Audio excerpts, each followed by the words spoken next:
राधे राधे, जय श्री कृष्णा। दोस्तों, आज हम आप लोगों के लिए एक सोहर गीत लेकर आए हैं। आप लोग वीडियो को फुल वॉच करके देखिए और यह गीत आप लोगों को कैसी लगी कमेंट में ज़रूर बताइएगा। अरे अरे पाते के चिरैया हरि जी से कही दिहा, प्रभु जी से कही दिहा हो। चिरई लगी गईले नवा महीनवा, घरे है चला आवे, घरे है चला आवही हो। चिरई लगी गईले नवा महीनवा, घरे है चला आवे, घरे है चला आवही हो। अरे अरे पाते के चिरैया धना जी से कही दिहा, रानी जी से कही दिहा हो। चिरई भेजी देबे सोठबे सहनिया, घरे है नाही अइबे, घरे है नाही अइबई हो।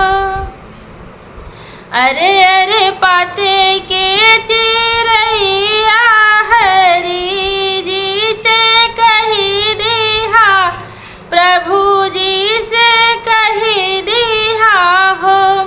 चिरई ललना जे चलन बकैया, घरे है चली आवे, घरे है चला आवही हो। अरे अरे पाते के चिरैया धना जी से कही दिहा, रानी जी से कही दिहा हो। चिरई भेजी देबे लाल घुन घुनमा, घरे है नाही अइबे, घरे है नाही अइबई हो। अरे अरे पाते के चिरैया हरि जी से कही दिहा, प्रभु जी से कही दिहा हो। चिरई ललना जे पापा बोलावे, घरे है चला आवे, घरे है चली आवही हो। अरे अरे पाते के